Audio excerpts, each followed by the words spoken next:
Welcome to It Starts With You, where we cut through the noise and get real about the behaviours that shape our lives, both personally and professionally. I'm Vic O'Farrell. Let's jump in because behaviours start with you.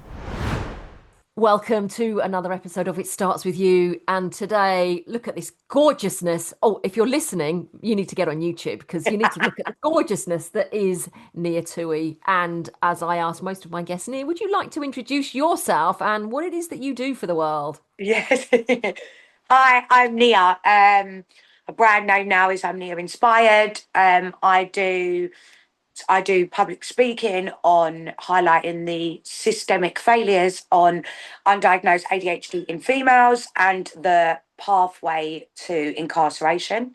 I also have recently founded a community interest company aimed at risk teenage girls that are at risk of entering the criminal justice system, being a part of it, criminal exploitation, grooming, and things like that to prevent them from harm and crime, to create more empowered young women and ultimately create safer societies. Something that I'm really passionate about. And yeah, I believe in the prevention rather than the cure. And yeah, I'm here for it. That's me.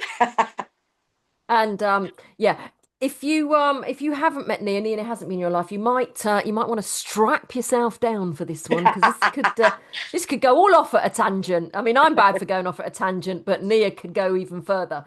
So let me start. There's going to be quite some dark conversations in this as well, people. I'm just giving you a little bit of a heads up there, but I want to start by going and asking what it's like, or what was it like to be on the receiving end of teenage Neah. This is pre 2015. What was it like to have you in the world or be in other people's worlds? I mean, I think due to the undiagnosed ADHD and obviously all the trauma that I'd faced and stuff like that, I was very chaotic, very emotionally unstable, very aggressive. Like I've said before previously on things that I've done, hurt people, right? And it was something that I was very, yeah, very chaotic, very quite dangerous at points, Hmm. um, and challenging. Hmm. Yeah. Yeah. Now I know your backstory, and I'm going to talk about some of the things because in 2015 there was a pivotal moment for you that changed your life, and did take you into the criminal justice system. Do you want happy to share that with our listeners so they can understand quite how troubled you were? Yeah, so basically when I was 23, I'd gone out with a friend and anyway, long story short, she'd got into an argument with somebody. And this was one of the things that even though I was really troubled, messed up in ways, chaotic, emotionally unstable and all of that, I've always been very loyal. I've always really cared a lot about the underdog, always put everyone before myself. I always thought that that was an amazing trait that I had. But then, as time's gone on, I've realised that not that it's a bad trait, but I've realised why I was so like that at the detriment to myself. Hmm. And I believe that it was due to me having no self worth about myself or seeing myself having no value. That even though if there was situations or people that was damaging for me, I always kind of I didn't think about me. I always kind of just cared about pleasing other people and making other people happy due to probably being let down so much in my own life. I didn't want to be a person to make other people feel like that. I've gone out with my friend this night. I stopped going out with her years before because she's just a nightmare when she's had a few drinks. Anyway, long story short, she'd got into a row with a guy when I was in the toilet. Come back up. The bouncers have kind of separated everyone. They've come back from around the corner. The guys, I'm not thinking anything of it because I'm in the toilet when they've separated everyone. And then he's gone to attack my friend, my little friend. I've stood in front of her. He's grabbed me by the hair. Anyway, he's assaulted me. He's punched me 4 times and hit me with a glass. Knocked him out essentially with the glass. Um, yeah, he did attack me, but I'd been, involved in the criminal justice system before, didn't have a very good track record in terms of, being in altercations. Um, so that kind of got, bypassed, and it was like, yeah, he may have hit you, but you did hit him with a glass. Yeah, I ended up with 12 years in prison, which is mental, because of the sentence and stuff like that. But it was a really pivotal moment for me in my life because I realised a lot through that.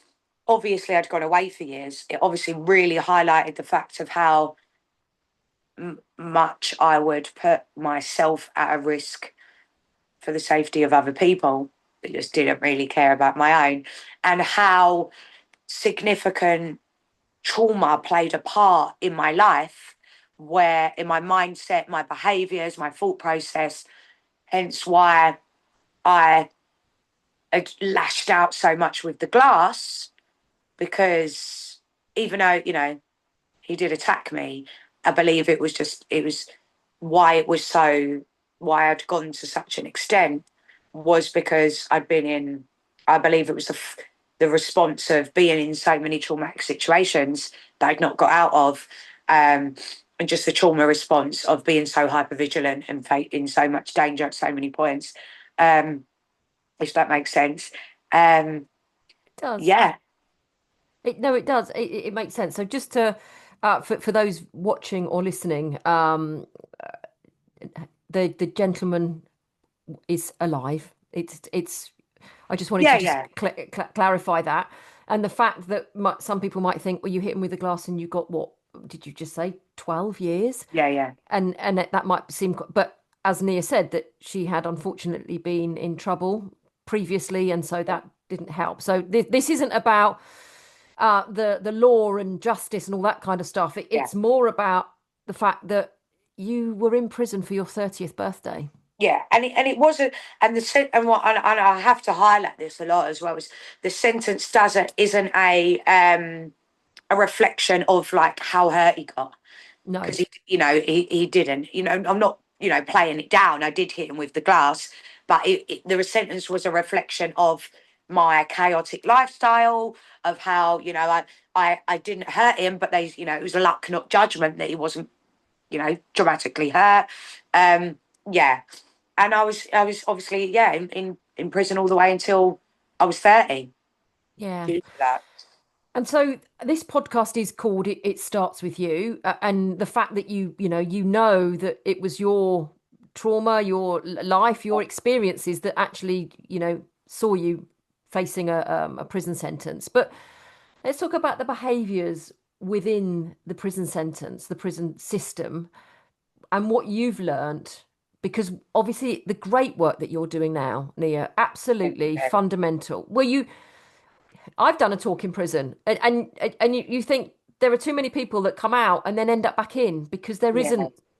But what you're doing is you're talking to change the lives of try my especially best. young Yeah, women. Yeah, especially young women, so yeah. that they don't end up in this place. So let's talk about what you've learned from behaviours, not just within the prison systems, but since you've been out. What I've learned from behaviours, I've learned that we every behaviour's learned. I've learned that with their behaviour, and it's not just you have a behaviour. I've learned that there's a build up of how the behaviours are created, whether that be from starting from an experience, and then a feeling, and then the behaviours come, and I've learned that there's a whole rabbit hole there that needs to be unpicked to understand you are not your behaviour. That is just what is presented in situations. You are the circumstance. You are the trauma. You are the lack of understanding, the lack of coping strategies related to all that. You are all of that you need to get, the support, the resilience, the understanding to, and the acceptance of these things that has created this person in these ways in you, first and foremost. For you to be, because a lot of us go through things or face things that are troubling and damaging to us, and we kind of try and bury them. But then ultimately, you can try and bury them, but these behaviours are still the forefront of your life and are determine every step and everywhere you go, every interaction you have. So I've learned how vital it is to understand that and challenge that, no matter how painful that is, for Mm. you know, for freedom. You know, not just in the sense of, you know, physically, but for the mental freedom to gain, to regain some control of that person that you could have always been without all of that happening. Yeah, to give yourself that kind of freedom and control Mm. over over your life going forward, because a lot of us have, you know, can pick up behavior traits and ways that we don't necessarily know why, Yeah. or are, you know, are further damaging to us. Yeah. But without that understanding and peeling them apart and challenging them and changing them, you're always going to align them or see that, and other people are as you, um, which can, you know, then create obviously more Yeah. situations like that, and a loss of self-worth, self-belief, and just kind of just giving up on yourself because everyone else around you easily can. um It's yeah, yeah, it's I suppose in a way it's like we talk about the spiral effect, isn't it? You know, and you're either a yeah, downward spiral or are you becoming an upward spiral. But you tend to find that whole, you say, lack of self-worth and self-belief, and if you're on a downward spiral in a vortex, you tend to just attract yeah, other people that are yeah, also in the downward spiral, and yeah, then you're all kind of all caught up with each other. yeah. What was the pivotal moment for you that actually made you kind of look in the mirror at Neah and say, enough is enough. I need to make changes. Do you know what? Honestly, I remember when I'd got when this had happened, and I remember calling my mum after I'd got sentenced, told her how long I got. She thought I was joking. She couldn't believe it. She thought I was winding her up 12 years. And then I remember she said to, she obviously she knew the situation as to why I didn't want to be there, and um, I shouldn't have even been there that night and all of that stuff. And I think, you know, God love her, she's my mum, but I think that, you know, parents and stuff, if you're grown up in a certain environment, I know with my own experience, they don't really encourage. Yeah, she's never really encouraged me to kind of go back and unpiece or unpack things, because I think that that can then fall on maybe some resentment towards them, and also maybe falls a bit of responsibility or ownership that people, you know, we don't really want to do. So my mum kind of just focused on that initial thing and was like, well, if you don't put yourself first, if you don't learn from this, you're never going to, in the sense of I shouldn't have been there that night. And I knew that I didn't want to go. And it was over my friend. So she kind of just put it down to that. Thought about that for a bit. But what really made me reflect, and like that was like, you know, when I talked that I'd done before, Vic, that you heard, and it was called When the Penny Dropped. And when the penny dropped for me was my legal team told me that I should appeal and appeal the sentence due to it being, you know, self defence, and due to how long I got. They said, we need to appeal this. This is crazy. So we appeal. And they said, if you appeal once, you can't get any more time. If you appeal again, you can. But they said, basically, I appealed. I got rejected the appeal. I knew that what they'd said, that they'd convicted me of, wasn't how it went. I knew that that sentence wasn't justified for what had happened. So I then searched around for the best kind of appeal solicitor in the business, paid them privately, and I was in prison. I didn't have nothing. But I thought, I knew that this was, you know, a substantial amount of, you know, my young life. And anyway, yeah, so I've done that, pushed and pushed for 2.5, 3 years to get to the appeal court. Finally, it had been listed, got the date for the appeal court, for this fight of justice that I was always told legally that I would win. And then you wouldn't believe it, but on the day of it being listed, I got my mum to ring up to the solicitor to see how it had gone at the appeal court, and he, you know, he didn't turn up, and So obviously it can only go through on representation, can't go through just on papers. He didn't turn up, run through to try and find the company. They've then said basically they don't know him, he doesn't exist, and that the whole thing was a scam. I know, absolutely mental. From that moment there, I hung the phone up. 3 years I'd been waiting for this. Oh, I hung the phone up on my mum and I thought, Neah, there's a reason you're meant to be here for all these years. Even if, it doesn't make sense now and you don't understand, one day it's all going to make sense because, nothing else does right now. So there is a reason that you are meant to be here. So I then, made a vow to myself that I was gonna come out the best person that society ever could have made me. I was gonna come out here despite everything that had gone against me or didn't make sense, and say it was, I was proud of. Grateful, not great, grateful for the time in terms of the person that I had worked on becoming and the things that I taught myself and learned through that. Um, so that's what I chose to do from that minute, from that day onward. and that's quite hard for me to even hear, knowing you as well. The fact that, you know, that yeah, let's not talk about scams because we could go down a whole other road of that. Yeah. But you spent 12 years, you served your whole sentence, 7. and seven, it was seven of it. But Yeah. okay, sorry, confusion there, listeners, because you had your 30th in, so I just realised you were 23, not Yeah. 20. That's my fault, listeners and viewers. Sorry, my maths is not the best. But if we look at the Neah that went into prison versus the Neah that came out, and what what did you learn about yourself when you looked in the mirror for those 7 years? What did you learn about yourself? Oh gosh, I learned that I was actually nothing like I could have been seen by people.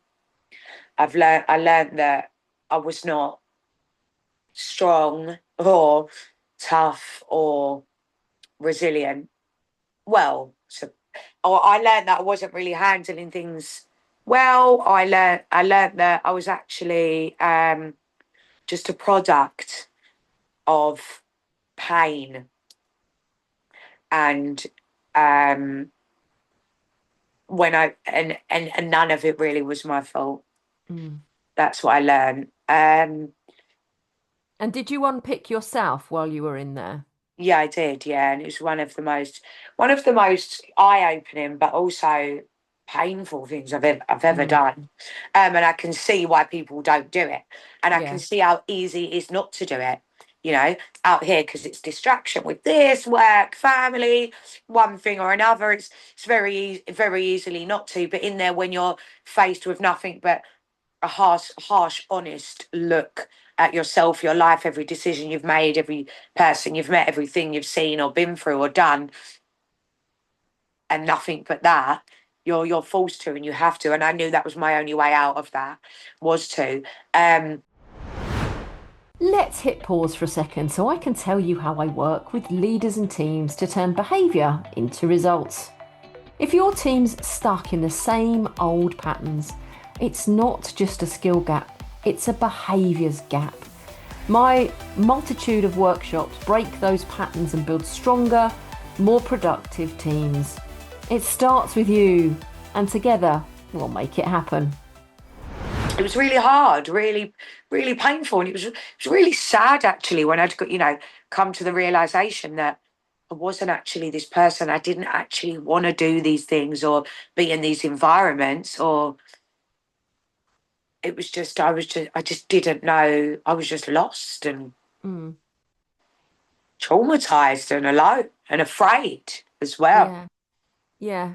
You know, quite quite a troubled person, Yeah, when you went in. But you say, being on the receiving end of free prison, you were challenging, you were aggressive, you were all of those things because of your life's experiences. So your yeah, behaviors were learnt behaviors. You weren't born no, an aggressive individual. exactly, yeah, And I've not seen an aggressive Nia because I've only known you on the other side. Yeah, And I think you're actually a very warm and loving and giving human being. The fact that you yeah, actually, go and talk to young women who are at risk of yeah, becoming, in the prison system, or just at risk of being, like you say, being groomed or yeah, anything like that. So yeah, what kind of what kind of advice would you give to someone if they were listening to this, thinking that, I'm not thinking that perhaps they are thinking that, but yeah. if they're thinking, I've got someone in my life that's at risk, how how can they approach that person without saying, I think you're at risk? I think, I'm a massive believer in how important early interventions are. Um, it's, especially from my own life experience, lived experience, I believe wholeheartedly that if I would have had some early interventions on some of the things that I'd faced or life, that I was a part of, then half the stuff I'd have been through or, faced would never have happened. So it's also about, I definitely believe that people need to try and, it's this key thing that I learned on some training that I was doing. It's, instead of looking at people, it's just changing the way you look at things and changing the way you look at people. So people would look at me and think, oh, what's wrong with you? Instead of looking at them and thinking, what's wrong with them? Think what's happening with them. Because then with the minute you change that thought process in your mind towards them, then you can see other things in them that maybe need, yeah, from a completely different perspective. And encourage, encourage to see what's going on with them, and see what they're resisting, because what you resist persists, and what they don't own owns them ultimately.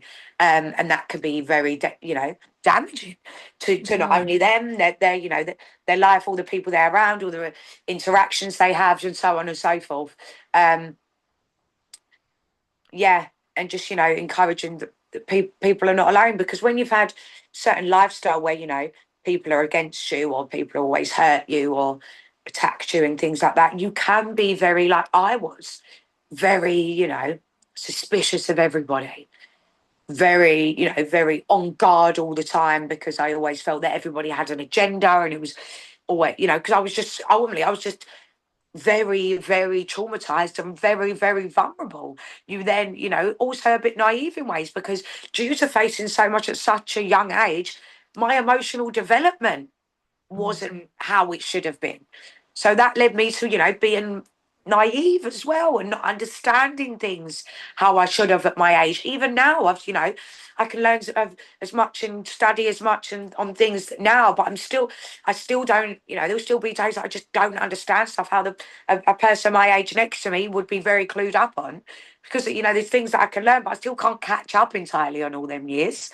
Um, so yeah, just to be not be judgmental. I try, change the way you look, change the way you look at them in a more of a warming, kind of supportive approach, and know Mm. that not no one's, everything, like we said before, there's always a backstory on things. If someone's acting out or believes a certain thing or acts in a certain way, it's the why.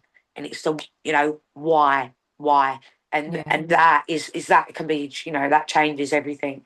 Um, yeah, and it's so vital.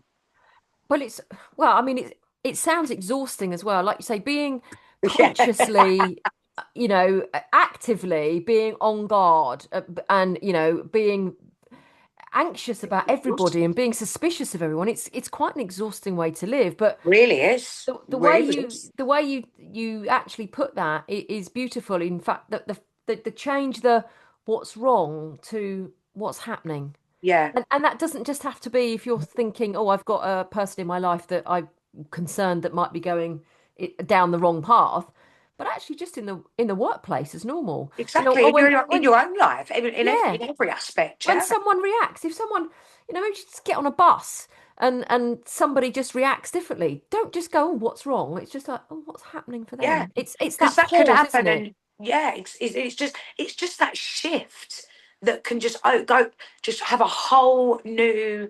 you can have the whole completely different, approach and mindset and understanding of that. Ultimately, that's what's going to create unity, growth, understanding, change, Mm. and you won't get, you won't take offense to things and stuff like that as well. And it's just so powerful. It's so small, but so significant.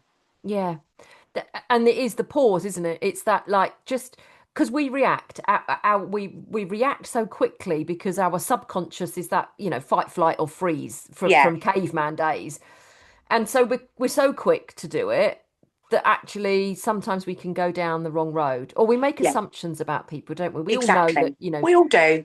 yeah, we all do, but it's challenging your own Yeah, as well as challenging other people's. It's that yeah, holding the mirror up and saying, what's actually not what's wrong with me, what's happening for me right yeah, now? Why am I behaving in a way that isn't n- my normal behavior? I'm not yeah, saying it's not normal behavior, but if I'm just going off on a complete tangent here, but when I went through the menopause, I became very sad and I yeah, literally was very tearful. And I'm just like, this is so not me. What's happening? And yeah. then when I could put it down to the fact that it's menopause, I need to go and do something about it. Yeah. Happily I bathe in HRT daily now. But it is that. So if we look and if I ask you, what advice would you give to teenage Nia if you could go back now? Oh gosh, what advice would I give to teenage Neah? What advice would I give to? It's okay. Firstly, it'd just be, it's okay to not be okay, because I think I was so afraid of people seeing or knowing that I wasn't okay, due to feeling like they're going to take advantage, or I'm then more of a risk. They're then more of a threat. I'm then more vulnerable. I would just tell myself it's okay to not to be okay, because then I feel like if I would have known that then, I wouldn't have focused so much on using that pain to build up this armor around me to make everybody feel that I was not to attack me, or that that wasn't the case, or that I was everything that I wasn't, just Mm, to feel safe. And then that wouldn't have had, I wouldn't have needed to take so long to try and unpick that. I wouldn't have had, the people wouldn't have got hurt. I wouldn't have hurt myself. I wouldn't have, it wouldn't have been that whole ripple effect of prison and everything like that if I would have just known that it was okay a little bit more. yeah.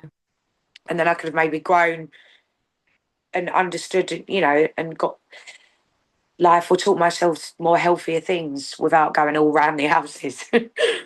And trying all of the different things in the house before you found the right one. Yeah, and then moving and getting a new house. Do you know what Yeah. I mean?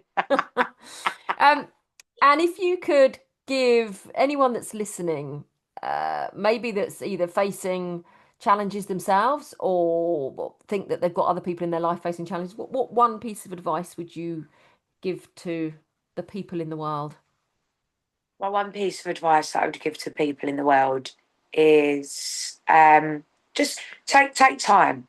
Don't put too much pressure on yourself as well. Don't be too hard on yourself, or if people around them or yourself. Ultimately, we all have completely different upbringings. We've all grown up in completely different households. We've all inherited completely different beliefs about ourselves and life, and ones that have also been created through our own individual experiences. Just to say that, it is not everything is what you've been told or what it seems. But to be open, to be open minded, and not don't be harsh on yourself if one day, if you believe something or you act in a way that's not, that you want, not maybe aligned with you, or you don't understand where it's come from, or just don't put too much pressure on yourself, because that then can go into a whole another, of low self-worth, feeling like a failure, and then it's harder to come back for it. So just, yeah, just take one day at a time and just believe in yourself. And you're not your past, and you're not your trauma, and you're also not your mistakes either. You can be whatever, you can be that may have been then yesterday or before, but it's not it. It doesn't define you. What defines you is your resilience to and your, ability to question that and challenge that and do better. No matter how far gone or how far into things you are, yeah, without a doubt. Mm, I Sorry, I love went that. off then. No, no, but it is. It's, like, don't let your past define your future. There's, Yeah, lots of cliche sayings that we could throw in there, but it really is about stopping and actually being kind. Like you say, 2 + 2 = 4, but so yeah, does 6 - 2 and 10 minus yeah, 6. There's lots of different ways to get there, and yeah, you don't have to believe somebody else's opinion as yeah, truth. yeah, yeah. Most Wonderful. definitely, most definitely, and it's empowering. You can have loads of great relationships around you, and relationships are key. Relationships are everything. Not everything, but they're significant. But the most important relationship in life you're ever going to have is with yourself. So Mm. I believe that's the one you really need to nurture, the one you really need to prioritize, the one you need to feed with the most love and compassion and understanding.